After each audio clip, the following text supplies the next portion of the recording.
வணக்கம், அன்புடன் பிரியா. எல்லாரும் எப்படி இருக்கீங்க? சூப்பராக இருக்கீங்கன்னு நினைக்கிறேன். ஸோ நிறைய டைம் நம்ம ஜாமா ஆர்கானிக்ஸில் ஃபார்மர்ஸ்டேருந்து வாங்கி கொடுக்குறோன்னு சொல்லியிருப்போம். ஸோ நிறைய பேருக்கு இது டவுட் இருக்கும், எப்படி நம்ம வாங்குகிறோம் அப்படின்னு.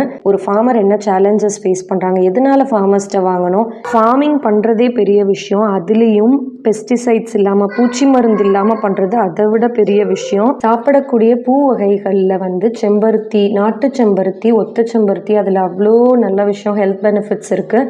இந்த ஒரு beautiful and magical health benefits உள்ள செம்பருத்தி பூ எவ்வளோ விஷயங்களுக்கு தாண்டி உங்கள் கைகளுக்கு ஒரு பேக்கெட்டாக வந்து சேருதுன்றதை பற்றி ஃபுல்லாக ஷேர் பண்ணியிருக்கேன் இந்த வீடியோவில். இது எல்லாமே பசங்களுக்கு தெரியணும்னு அவங்களையும் கூட்டுட்டு வந்திருக்கேன்.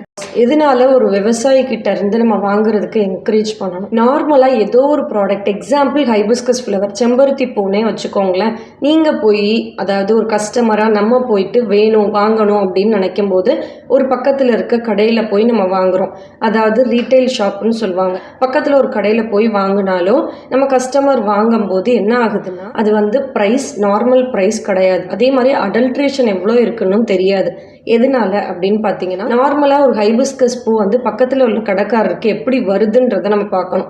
அவங்க வந்து டைரெக்டாக ஃபார்ம் பண்ணுறாங்களான்னா அப்படின்னா அவங்க லட்சக்கணக்கான ப்ராடக்ட்ஸ் வச்சுருக்காங்க. ஒரு ப்ராடக்ட்டும் அப்படி பண்ண முடியாது. வீட்டு பக்கத்தில் உள்ள ஒரு நார்மல் ரீட்டைலருக்கு எப்படி வருது ஹைபிஸ்கஸ் பூ, செம்பருத்தி பூனா, எங்கேயோ ஒரு முக்கில் நம்மளோட விவசாயி பண்ணிட்டு இருக்க ஒரு ஃபார்ம் லேண்ட்லேருந்து செம்பருத்தி பூ எடுக்கப்படுது. ஸோ முடிஞ்சால் அவங்களால மார்க்கெட் பண்ண முடிஞ்சால் வெளியில் கொண்டுட்டு வந்தால் நல்ல விஷயம். பட் அன்ஃபார்ச்சுனேட்லி நம்மளோட லோக்கல் ஃபார்மர்ஸ் எல்லாருமே ஃபார்மிங் பண்ண தெரிஞ்ச அளவுக்கு மார்க்கெட்டிங் பண்ண தெரியாது. ஸோ அவங்க என்ன பண்ணுவாங்கன்னா, அந்த கிராமத்தில் உள்ள பெரிய ஆள்கிட்ட விற்றுருவாங்க. அந்த பெரிய ஆள் என்ன பண்ணுவாங்க, யாராவது ஒரு பர்சன்கிட்ட கொடுத்துருவாங்க. அந்த பர்சன் மார்க்கெட்டில் மண்டின்னு சொல்லுவாங்க, அங்கே எடுத்துகிட்டு வருவாங்க. அந்த மண்டி இல்லை மார்க்கெட்டில் இருந்து டிஸ்ட்ரிபியூட்டர்கிட்ட வரும்.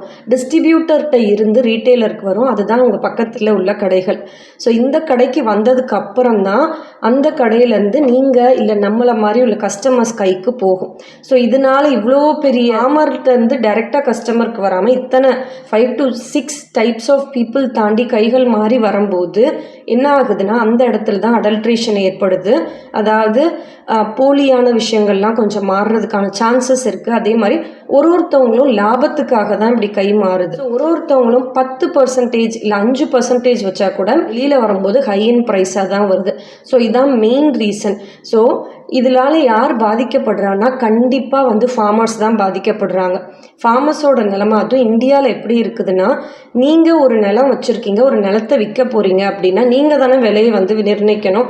ஆனால் நம்மளோட இந்தியன் ஃபார்மர்ஸ் ரொம்ப ரொம்ப கஷ்டம். அவங்க பண்ண முடியாத நிலத்துலேருந்து வந்த பயிரோ பூவோ எதாவே அவங்க வந்து விலையை நிர்ணயிக்க முடியாது. அவங்ககிட்டேருந்து வாங்குறவங்க என்ன விலை சொல்கிறாங்களோ அதுதான் அவங்க கொடுக்க முடியும்.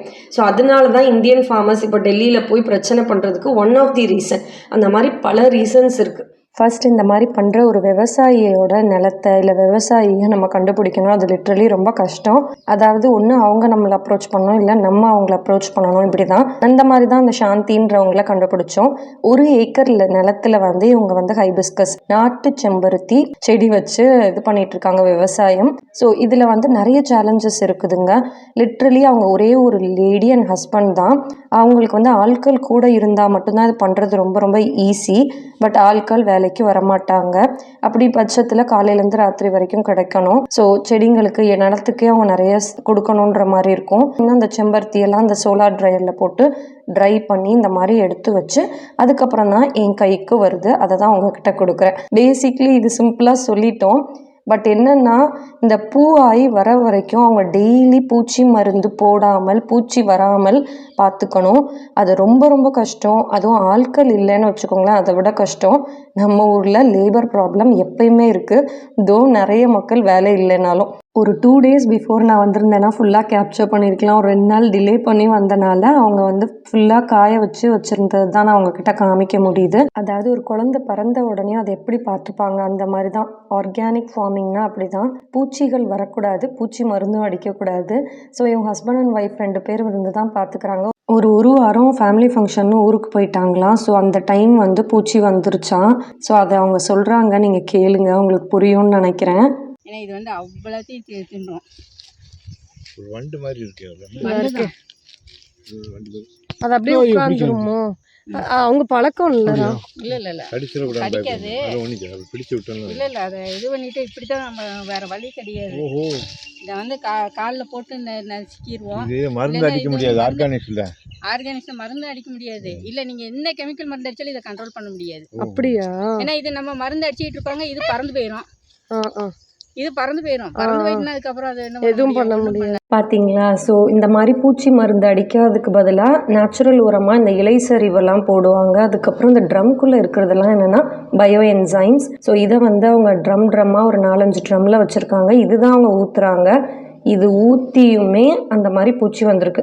இப்போ ஒரு வாரம் அவங்க ஊருக்கு போகாமல் காற்று கடந்திருந்தா அது வரும்போது அப்போ அப்படியே கையில் நசுக்கி போட்டுருவாங்களாம். அது உட்காந்துருச்சு, பூச்சி வந்துருச்சுன்னா அதில் அந்த பூக்கள் வராது போல். ஸோ யோசிச்சு பாருங்கள், 1 ஏக்கர் செடிக்கு பின்னாடி ஒரு ஆள் காற்று கிடக்கும்னா எவ்வளோ ஒரு டைம் எனர்ஜி எல்லாம் அதுக்கு ஸ்பெண்ட் பண்ணணும்னு. ஸோ இதுதான் இந்தியாவோட சூப்பர் பவர் வந்து நேச்சர், அதே மாதிரி அக்ரிகல்ச்சர். பட் ஸ்லோ பை அதெல்லாம் வந்து குறைஞ்சிட்டு வர்றதுக்கு காரணம் இவங்க கிட்ட தண்ணி இல்லை, இன்னொன்று ஆட்கள் இல்லை, அவங்களுக்கு போதுமான வசதி இல்லை. ஸோ நம்மள மாதிரி இருக்கிறவங்க ஹெல்ப் பண்ணால் கண்டிப்பாக அவங்களால பண்ண முடியும்.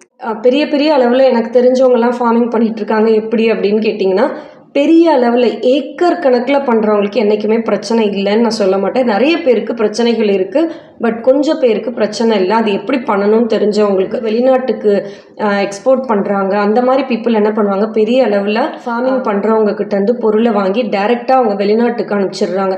இந்த ஃபர்ஸ்ட் குவாலிட்டி எல்லாமே அங்கே போயிடுது. ஸோ நம்மக்கிட்ட இந்த மிஞ்சி மீதி பிஞ்சு போனது இதெல்லாம் தான் நம்மக்கிட்ட கிடைக்கிது. ஸோ இந்த பெரிய ஃபார்மஸையும் நம்மளால் ஹேண்டில் பண்ண முடியாது. அதே மாதிரி இத்தனை டிஸ்ட்ரிபியூஷனும் தாண்டி வரும்போது நம்ம கஸ்டமர்ஸ்க்கு ஒரு நல்ல ப்ரைஸும் கொடுக்க முடியாது, நல்ல ஒரு ப்ராடக்ட்டும் கையில் கொண்டுட்டு போய் சேர்க்க முடியாது. வேற டைரெக்டாக நம்ம ஃபார்மஸை ரீச் பண்ணும்போது கண்டிப்பாக தரமான ஒரு பொருளையும் கரெக்டான ஒரு ப்ரைஸையும் நம்மளால் கொடுக்க முடியுது. நிறைய பேர் எதுக்கு உங்களோட ப்ராடக்ட்ஸ் கம்மின்றதுக்கான மெயின் ரீசனே இதுதான். இவ்வளோ பேர் தாண்டி வரும்போது கண்டிப்பாக நாங்களும் ஜாஸ்தியாக தான் வச்சாகணும். இந்த மாதிரி ஒரு சுச்சுவேஷனில் டைரெக்டாக நான் போய் ஃபார்மரை தேடி அவங்கக்கிட்டேருந்து வாங்கி நம்ம பேக் பண்ணி உங்ககிட்ட கொண்டுட்டு வரும்போது ஃபார்மர் அவங்க நிர்ணயிக்கிற ப்ரைஸ் என்னால் கொடுக்க முடியும். ஸோ தட் எனக்கும் அந்த சாட்டிஸ்ஃபேக்ஷன் இருக்குது, இந்த ஒரு ஃபார்மர் ஃபேமிலி நல்லா ஹாப்பியாக இருக்காங்க. ஸோ இப்படி தான் இது ஒர்க் ஆகுதுங்க. இந்த உலகத்தையே மாற்ற முடியுமானா கண்டிப்பாக முடியாது. பட் நம்மளால் முடிஞ்ச ஒரு சின்ன விஷயம் பண்ண முடியுது. அதுவும் உங்களால் தான் இது நடந்தது. நீங்கள் ஒருத்தரும் பண்ண சப்போர்ட்னால தான் இப்போ நான் இந்த ஒரு இனிஷியேட்டிவ் எடுக்க முடிஞ்சது. So thank you so much for all the love. ஃபார்மர்ஸோட பிரச்சனை என்னன்னு தெரிஞ்சுக்கணுன்னா, இது ஒரு பிரச்சனை மட்டும் இல்லை, நிறைய பிரச்சனை இருக்குது. சொல்லுங்கள், அது தனியாக ஒரு வீடியோவில் போடுறேன். இப்போது நான் அந்த சாந்தின்னு சொல்கிறேன். இந்த ஃபார்மர் எப்படின்னா ரொம்ப வருஷமாக அவங்களோட ஃபேமிலி ஃபார்மிங் தான். பட் என்னென்னா அவங்களால சரியாக ஈல்டு கொடுக்க முடியல. அப்படியே ஈல்டு எடுத்தாலுமே அதை வாங்குறதுக்கு ஆள் இல்லை.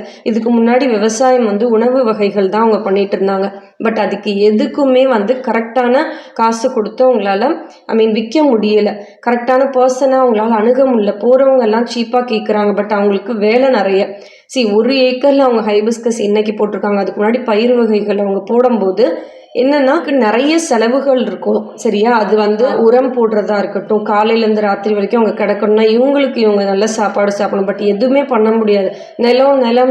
நிலத்துக்கே நம்ம போட வேண்டிய ஒரு சுச்சுவேஷன் அவங்களால தள்ளப்படுவாங்க. அதையும் மீறி கடைசியில் அந்த பயிரை எடுக்கும்போது ஒரு 6 மாதத்துக்கு ஒரு தடவையோ தான் ஒரு பயிரும் வரும்.